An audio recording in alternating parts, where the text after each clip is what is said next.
আল্লাহ তাআলা তার যে বান্দার কল্যাণ চান, ইমানদার যে বান্দার, একজন মুসলমান ইমানদার যে বান্দার আল্লাহ তাআলা কল্যাণ চান, তাকে আল্লাহ তাআলা বিপদ আপদে নিপতিত করেন।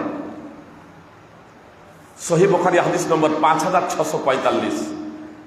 এজন্য কোন সৎ ব্যক্তি, আল্লাহওয়ালা ব্যক্তি, কেউ কারো কোনোদিন অপরাধ করেননি, সৎ কাজে নিয়োজিত আছেন, তারপরেও যদি বিপদ আপদের সম্মুখীন হন, অধৈর্য হবেন না। যদি অধৈর্য হন তাহলে আপনার পরীক্ষায় ফেল। আর যদি ধৈর্য ধারণ করেন, সেই অবস্থা তো আল্লাহ তাআলার কৃতজ্ঞতা প্রকাশ করেন, তাহলে আপনি পরীক্ষায় পাস। মুহাম্মদ সাল্লাল্লাহু আলাইহি সাল্লাম বলছেন, কোন মুসলমান ব্যক্তিকে যখন কোন মুসলিমকে বিপদ আপদ স্পর্শ করে, এমনকি তাকে যদি কাঁটাও চুভে, কাঁটা আপনার শরীরের কোনো অঙ্গ প্রত্যঙ্গে যদি কাঁটাও চুভে যায়, কাঁটাও গেঁথে যায়, তো মুহাম্মদ সাল্লাল্লাহু আলাইহি সাল্লাম বলছেন আল্লাহ তাআলা এর মাধ্যম দিয়ে ওই মুমিন বান্দার পাপ রাশিকে ক্ষমা করেন। সহিহ বুখারী ও মুসলিমের হাদিস, সহিহ বুখারী হাদিস নম্বর 5640। এই জন্য ইমানদার ব্যক্তির জন্য তো এটা পাপ রাশি মোচনের একটা মাধ্যম। তবে কখনো কখনো ইমানদার সৎ হওয়া সত্ত্বেও আমরা নিজেরা ভাবি সৎ, কিন্তু কোরআন হাদিসের আলোকে অপরাধী। নম্বর আয়াতের এই অংশটুকু এইটুকু তেলাওয়াত করলেন, আর এইটুকু তেলাওয়াত করার পরে বলছেন যে হে লোকেরা শোনো, তোমরা আল্লাহ তাআলার আয়াতকে অপাত্রে প্রয়োগ করছো, অর্থাৎ তোমরা আল্লাহ তাআলার আয়াতের তাৎপর্য ভুল বুঝেছো।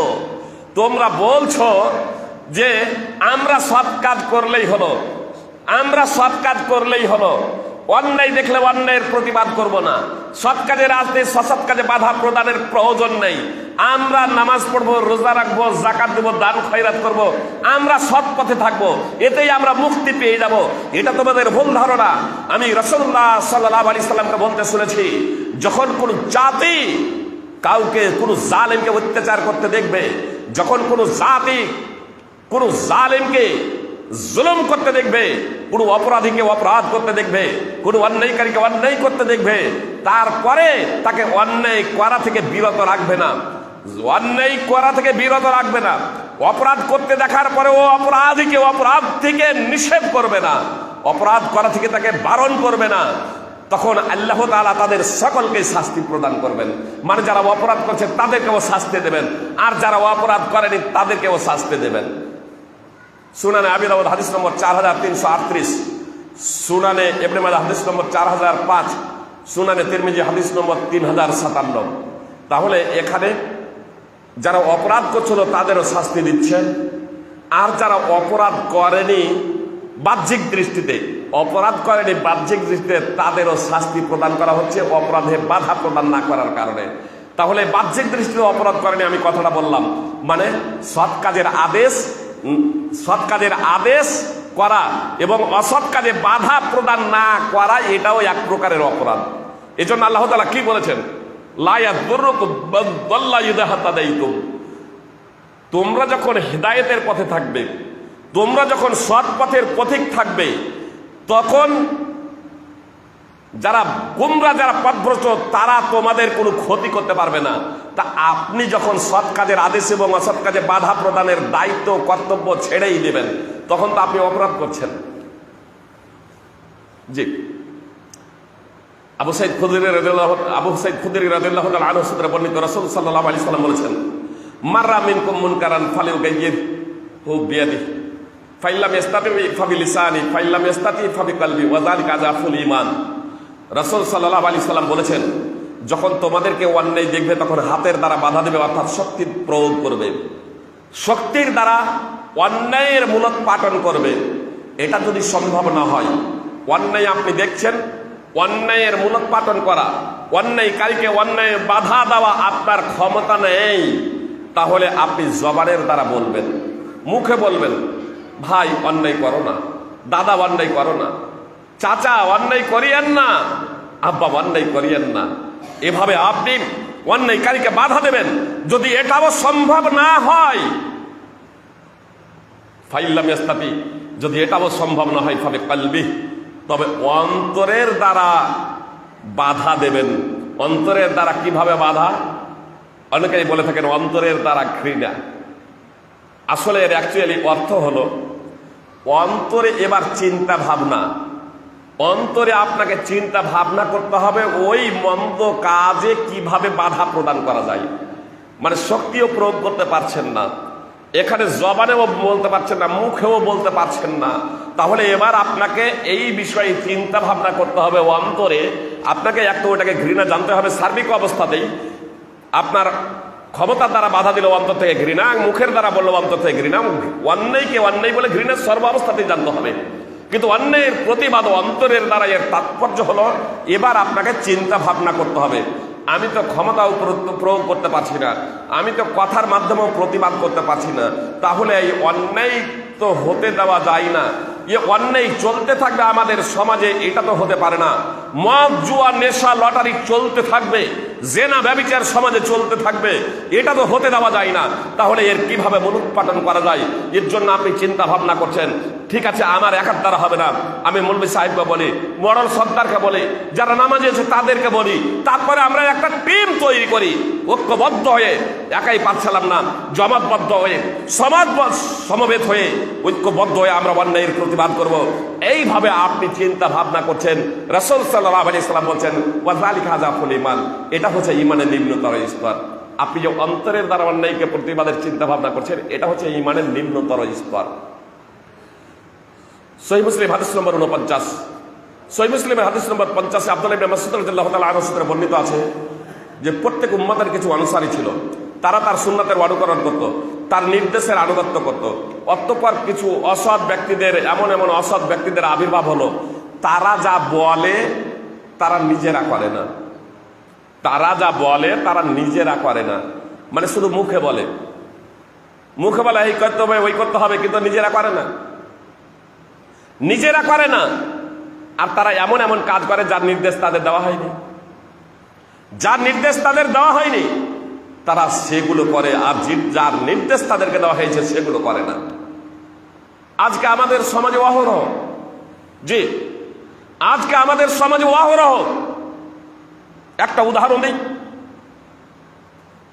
কবরকে, পাকা কবরকে ভেঙে দেওয়া হয়েছে, পাকা কবরকে ভেঙে দেওয়া হয়েছে, ভেঙে দিতে নির্দেশ দেওয়া হয়েছে। সহিহ মুসলিম, আবু দাউদ, তিরমিজি, ইবনে মাজাহ বিভিন্ন হাদিস গ্রন্থে হাদিস আছে। পাকা কবরকে ভেঙে দেওয়া হয়েছে, কবরের উপরে বিল্ডিং নির্মাণ করতে নিষেধ করা হয়েছে, কবরের উপরে লিখতে নিষেধ করা হয়েছে। কিন্তু আজকে অনেকেই কবরকে পাকা করছে না, করছে না।